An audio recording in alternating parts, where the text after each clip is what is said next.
Hello everyone and welcome back to Luigi's Mansion, and we're finishing off Area 3, and it's Ghosts. So we're getting to the boss here, which this is so weird to do this boss now, but this creeped me out when I saw it, because I thought, here's the lights blinking and stuff, and I'm like, maybe I should check for it, and then I walk over to the left, and it's like this spiral of boos that are just sitting there. But yeah, I don't know, like, you just gotta touch them, and that's how the boss fight starts. So yeah, just like I said last part, you need at least 20. You need at least 20 boos captured in order to get these.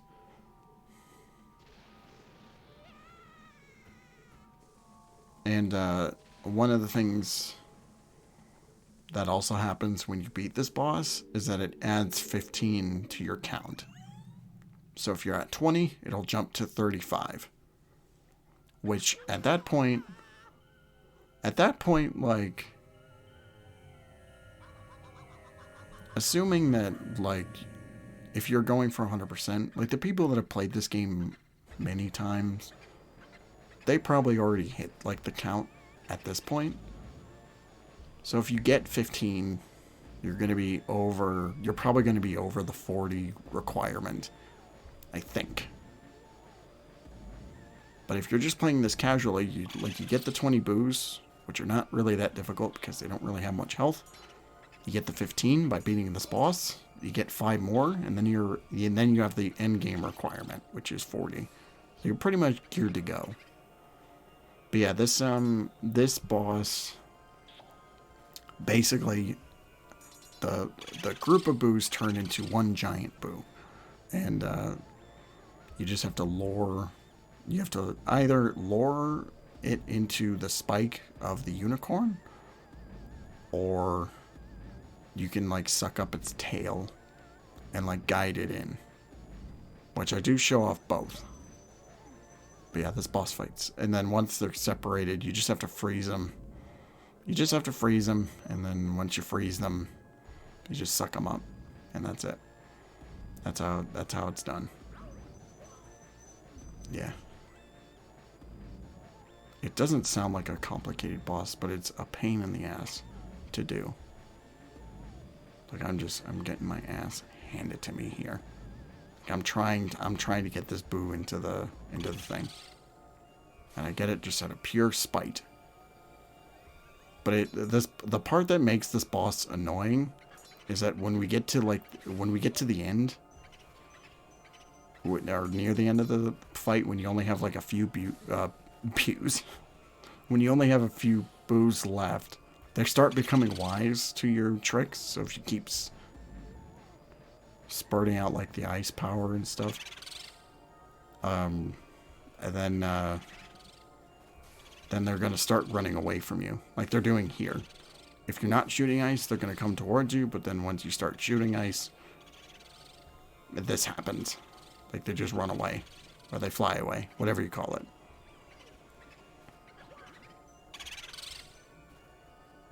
So this boss fight can take quite a while. I think my attempt...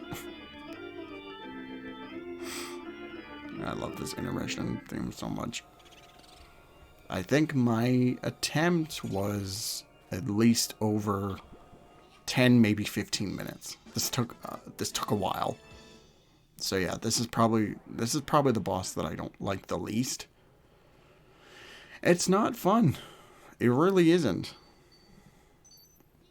There's some portrait ghosts which are kind of annoying, but this is different, man. This is just bad design. This is a really good game too, and it's sad that, like, they let this go through testing, and like, this made it into the final game. I don't know how, but it did. So we cleared out our area, and now we're gonna turn these ghosts into paintings again.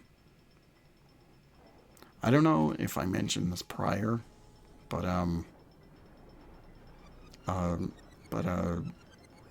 well, I guess I didn't know how the playthrough was gonna go. So it's 12 parts in total. There's no extras video. because there's not really too much extra to show off.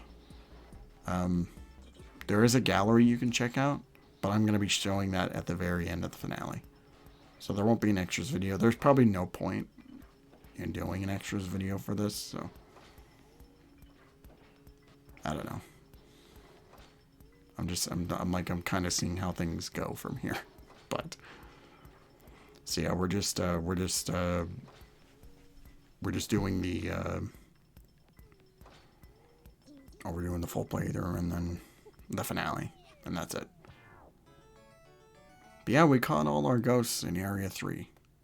So we have Madame Clairvoyant, Biff Atlas, Nana, Miss Petunia, Slim Bankshot, that's such a cool name, and Henry Norville, the twins, and also Boo Losses, that's the giant Boo. So there's only 7, but like I said, the other ones, the other ghosts that you catch, the other portrait ghosts that are not that important, also count toward, they're tallied. So, but there are a select few in an area. But yeah. So we're going back. I don't know why I decided to keep showing this cutscene. Maybe it's just because I really like it. But yeah. Oh man.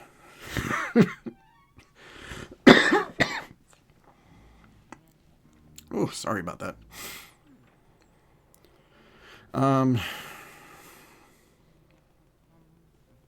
That's probably going to be really loud for the people listening to this, but whatever. So now we got the key, and now we're able to access the top floor, or the rest of the top floor anyway. But oh, lightning strikes. Damn, that's not good. Oh man. So because the power's out, all the areas that you trekked through before, like the entryway that goes up to where Chauncey and all those rooms are, and then the main floor, the lights are out, so that means the ghosts are back. You can just ignore them for the most part. Like if you're going back between areas, you can just probably ignore them. See, like I said earlier, it jumps the count to 35.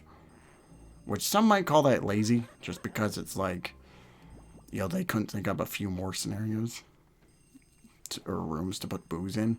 But do you really want to grab like 50 boos in a particular, in each room? I was like, I'm actually kind of glad they did it this way. Like they just jumped the total up like this. But yeah, technically, if you just catch 5 more boos, then you're eligible to just do the final boss whenever you get around to getting the last key to that area. So, we have another phone ringing. Who is it? Yeah.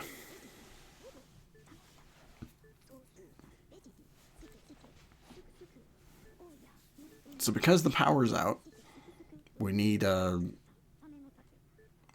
key from Uncle Grimly to access the breaker room, which the breaker room is what I showed off right after we completed the first area. That's in the basement. So that room with the switch in there in the basement, that's what you need the key for. But we gotta catch ghosts in the meantime. So yeah, spoiler alert, the next few parts are going to be very heavily cut down. Like I said before, if I kept all this in, the playthrough would be a whole lot longer. Like we might have been reaching at least 15, maybe 20 parts. But I'm just cutting down on all the backtracking and stuff and moving between rooms and stuff. I'm trying to keep it digestible.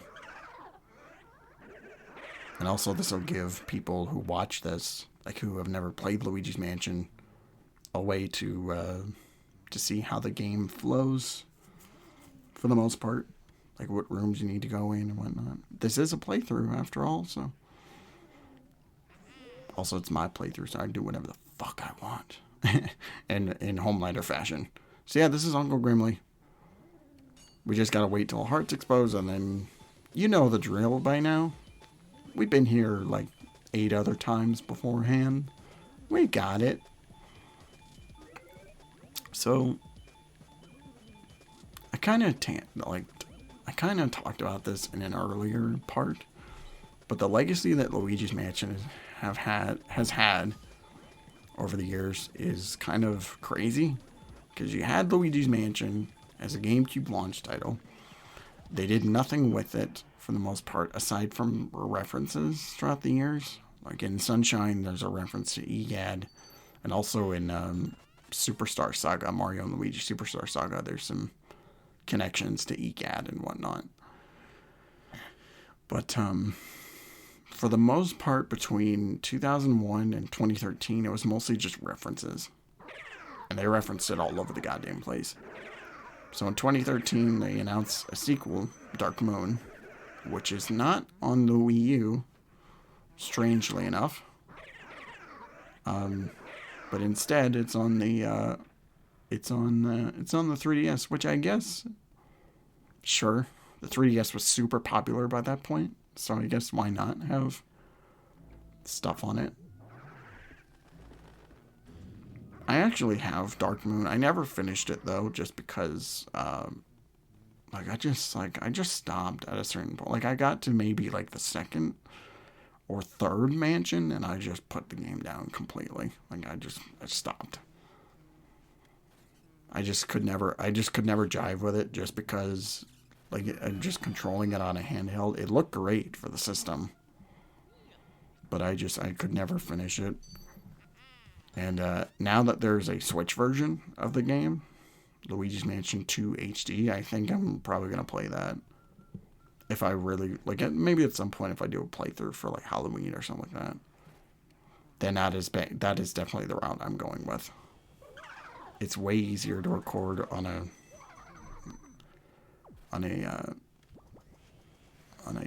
console rather than a handheld, and there's no 3DS capture devices. The guy stopped. There was a guy who was making them, but he stopped. So, and whatever is left on like the internet, like on eBay and stuff, is like super expensive. I checked one the other day, and somebody was asking like over $600 for it. And I was just like, no. Do I need it? Not really. I'm just gonna emulate the game. So.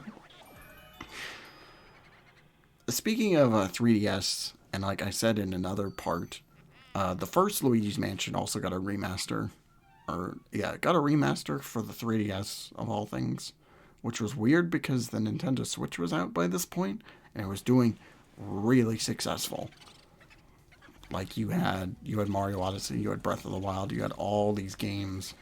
And I'm happy that the 3DS was still getting support, but like Luigi's Mansion, come on, that could have been a Switch seller, no problem. And it would have alleviated the wait for like Luigi's Mansion 3, since that was announced by that point too.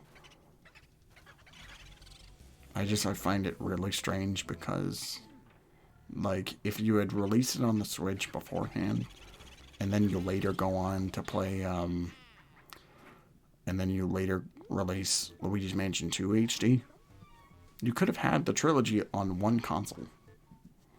But they didn't do that. No, they did not do that. Oh yeah, this is the end of the part. So we'll see you guys next time for more Luigi's Mansion action. So, bye.